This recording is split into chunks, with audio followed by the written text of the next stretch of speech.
How goes the family? Welcome back to Larry's Anything Goes. Hopefully you guys are having a great day. It's Monday. We're still going to get it done here in July. Can't believe it's almost over with, but hey, it's all good in the neighborhood.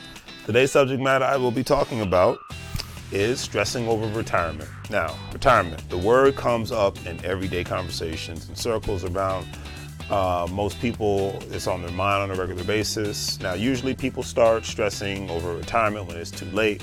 When I say it's too late, usually they start stressing about it when they're in the 50s and 60s, my personal opinion.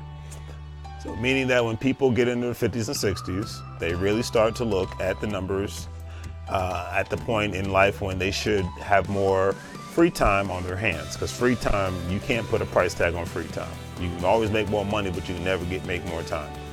Remember that. People in their 20s, 30s, and 40s should have, when they retire, they should at least know how much they need to actually have, when it comes to retirement, and how many assets they will need to acquire by the time that they are at least in their 50s, so that they're having money coming from multiple directions, not just a paycheck. I bring the subject matter up today because I see so many people in their 60s and 70s having to get up at 4 a.m. in the morning to go to work because they need money to survive. Am I knocking this? No. You have to do what you have to do to survive at the end of the day. But all I'm saying is, I know when I get into that age range, I want to have more free time on my hands. I'm in my 30s, and I know people that are younger than me, or people that are in my age range that are financially free. Financially free means you don't have to have a job. You're making money from multiple sources of income, period. I mean, we all have that portion of our lives that we are constantly grinding on a daily basis so that we can survive. Put money away and save up for assets. Hopefully then get to the point that we do not need a job in our lives, And is everybody going to be like that? Absolutely not. However, at least everybody can become financially savvy enough that if you're going to work a job, that's fine, but ensure that your dollars and cents are going into things that are going to generate you money and actually leave you well off when you get in your elder years. That's all I'm saying. And remember, I'm not a CPA, I'm not a retirement specialist or anything of that nature. However, I do a lot of research in regards to retirement, how I want my retirement to be and how I want my life to be and what I'm doing to ensure that by selling products online and by buying real estate investment properties and by wholesaling real estate investment properties, I'm ensuring that my future goes beyond just having a job and a 401k. That's all I can say on that. That's my perspective when it comes to my life. Hopefully, when it comes to your life, you have the same or different perspectives, but you still want the same end goal, and that's all that matters. We don't have to have the same perspective, but I would imagine most people, when they get in their elder years, want to have more free time on their hands and want to enjoy life and do a lot more exploring and have way more experiences instead of sitting on a highway around a bunch of miserable people. This is my personal thing. So many people out here, they've just gotten so comfortable with just having a job and not truly planning for the future, let alone retirement. The saying, working until the day you die, is becoming a very, very real thing every single day, and that is very scary. The other day I ran into a gentleman that I thought was like 57 years old. I guess that old saying, black don't crack, that's what's up. But anyway, he was 57 years old, but he's actually 80 years old. He looks great for his age. I mean, he told me that, and I was just tripping. I was like, hey, I wish if I lived to be that long, I hope I look like this guy when I'm 80 years old. But hey, anyways, he basically says he's actually looking to retire by December of this year. So we're in July 2019. He wants to retire by the end of 2019. But like I said, if I lived to be that old, I wouldn't be trying to have to get up at 4 a.m. just so I can get to work every day. Especially since this gentleman, which is a great guy, I'm not going to mention his name, that I'm talking about, takes a 1.5 hour train back and forth to work every day. And that's literally 3 hours, coming and going, depending on the train schedule, whatever traffic, because he has to get on a bus to get to the train station. So it can be almost up to 4 to 5 hours a day, just depending on the day, especially if the weather's bad, commuting back and forth to work every day. And it's like I said, hey, I give it to this guy. He's got my respect, in many, many ways. There's no other way to put it. I'm just like, hey man, you're doing it, brother. You got my respect. Keep up the good freaking work, you know. And I told him I gotta give him a lot of credit for what he does to survive. But you know, he told me that his job was very easy. So I was like, okay, there's nothing wrong with that. You know, you got an easy job, making money. Hey, you look happy. It's all good, you know. And because you know, he said his job is easy and that he has had this retirement plan, which you always got a plan and you got to implement the plan. You get roadblocks put in front of your plan, but you got to implement it. He's got this plan that's in the mix for the last about 10 years. He's had this plan going on. And another thing I will give him is that he hasn't had a mortgage in the last 7 years either. And he's lived below his means for the last 10 years at the same time. This is an intelligent thing to do, and it's dedication to ensuring that he has a nice nest egg. Social Security, he's got that. Military pension, he's got that. 401k, he's got that. IRAs, not just one. He's got, I think, 3, he said, as a backup plan. So he's got multiple streams of income that he's going to get ready to draw from, and he's going to enjoy himself. I think he's already getting a military pension. He's already getting Social Security. So from a working person's perspective, because entrepreneurs is a whole different thing, you definitely get my respect, sir. This gentleman that I'm speaking of is always positive, you know, and that's a good thing. He's very positive. He's a very optimistic person. It's a rarity you get that in the DMV area or in most places nowadays, because everybody's so miserable and uptight half the time. And another thing is that I research is that 66% of millennials, my generation, do not have anything saved for retirement. 66%. That's pretty scary, man. That's over half. That is, you know, that's more than half of my generation that are living paycheck to paycheck. Among working age families that have retirement savings, the median balance is about, $5,000. Now that's considered money, but that's definitely not a lot of money, not in 2019, not going into 2020. But unless you live in a heavily poor third world country, you cannot live off of that kind of money for a long time. The thing is, a lot of families are approaching retirement, and the median savings for a lot of families is even $21,000 after taxes. You know, even if it was on his own, it's not even enough to last, you know, more than a couple of months or maybe a year or a little over a year, you know, because you're still, in a sense, be at the federal poverty line.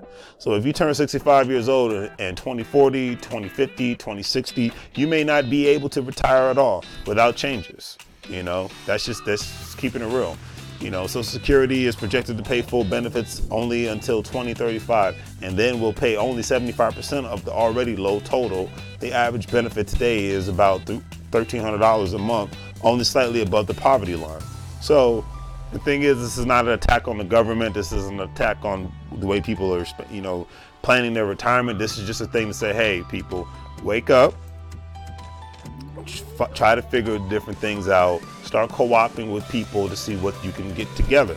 You know, because this is a serious issue, and if more and more people don't start taking this as serious, they take this as serious as they take watching sports and entertainment, I think their lives could change. You know, but that's just my personal opinion.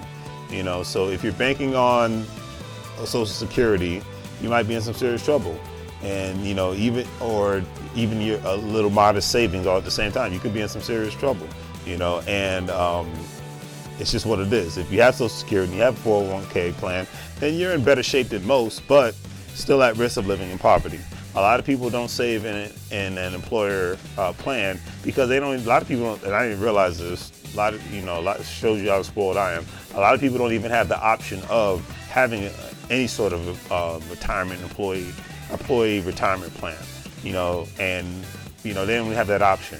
Only about 53% of small and medium-sized businesses offer retirement plans. So a lot of these small businesses that are created, this is nothing against them because I'm the owner of a small business, but obviously it's just me as an employer, so I don't have to worry about employees. I just worry about myself. But a lot of these small businesses, they don't even offer retirement plans. So now some states are beginning to work to change this, which is a good thing, you know, with their own versions of an individual retirement account, IRA. But you have places that things like Stash and Acorn and all that good stuff that offer IRAs that I even participate in myself, that you can at least save up to 10 to 20, even if you don't have that much money. You just put away $10 a month. $10 is nothing, you know. Even if you like a full-time worker at Walmart, you can spare $10 a month to put into something. You have to. And if you can't, leave them Jordans alone or something to that effect. But $10 a month, $20 a month. And it's individual retirement accounts, having a 401k, things of that nature.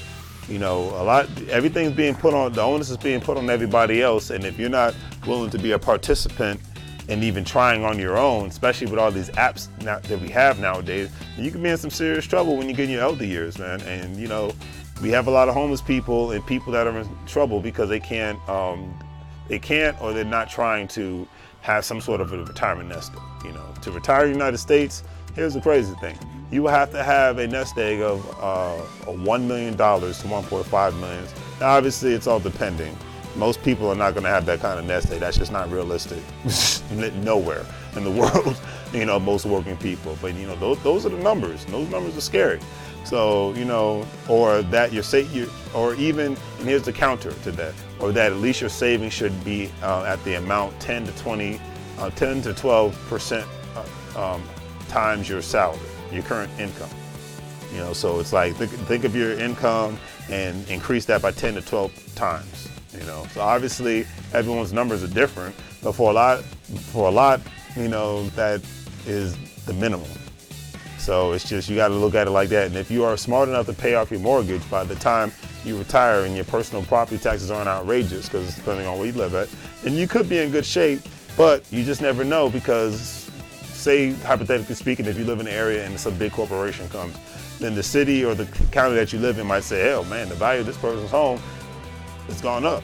And this person doesn't have a mortgage on his house, but guess what? We can raise the property taxes. Or if they wanted to put a highway or a metro through there, that they can even claim eminent domain and say, hey, you got to move, whether you like it or not. So you just never know. This isn't a pick on state governments and city governments or anything of that nature. It's just the reality of life, and you got to talk about it, and you got to do the figures and just think about what you want, what works for you, and then go from there. That's all it is. It's just all about being aware of what's happening and how to counter where your life is going and where you want it to go. That's really all I'm really getting at the end of the day when it boils down to this. So I leave it at that. A lot of people are continuously stressing out about this, when they get older, for the simple fact that they haven't made making more money and obtaining assets as part of their culture. Because culture is everything.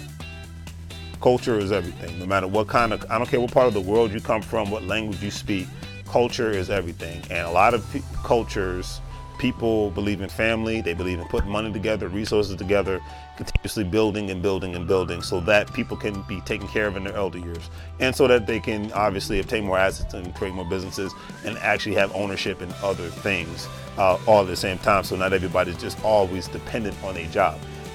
If you're only living paycheck to paycheck and listening to music and watching sports and having fun as a part of your culture, then by the time you get into your 60s, you will be in trouble. So I implore you all out there. We need less of this. And when you get older, you do not want to be stressed out all the time. We need less of this. We need more of this. We need more of these wins, and you need to be this happy and engaged when you're even in your 30s and even when you're 50s and your 60s. The difference is you just don't need to be stressing out about money. You make talking about money and implementing financial intelligence into your culture, I guarantee your life will change. It might not change significantly, but it will change. All I'm saying. Okay? That's all I'm saying. So I implore you all out there. Financial intelligence mainly means that you are constantly educating yourself on how to make money. Use that money to make more money. And then you save and invest constantly. So that having a job by the time you're in your 30s, 40s, or even by the time you reach 50, or I'll do you one better. If you start this off with your children and make this a part of the family's culture, and by the time they get into high school and college, which a lot of people do, especially immigrants do this on a regular basis. A lot of kids leave high school or college, and a lot of people who immigrate to the United States, knowing most of this stuff and even more about money, systems, companies, corporations, how to build them themselves instead of just work for them by the time they leave high school. So if you're even got that mindset before you even leave high school, then you're ahead of most of society. And because then you've got the mindset of having a job becomes an option. If not by, and if not by the time you aren't able to work anywhere anymore, that's another thing, because it's like, hey, if you got the mindset is like, hey, I just graduated from high school, I got a business going, I'm going to expand it now because I got more free time on my hands. And because if you don't do this and have this financial intelligence mindset, okay, by the time you're not able to work anymore, and you could be placed in a very, very bad place. And it's just nothing, there's no politics to it, there's no arguing about it, it's just what it is. And I'm gonna leave it at that. Stop worrying about who the president is, stop worrying about who's the congressman and senator, and all that stuff is irrelevant when it comes to the paycheck. There's no reason to get mad or upset if it's not dealing with life, death, or getting a paycheck. That's my motto, and I'll leave it at that. So, hopefully you guys enjoyed the video. Please give it a thumbs up. Please subscribe. Please share. Check out the online store when you get a chance. And hey, as always, have a great day, do great things, and all that other good stuff. Take care.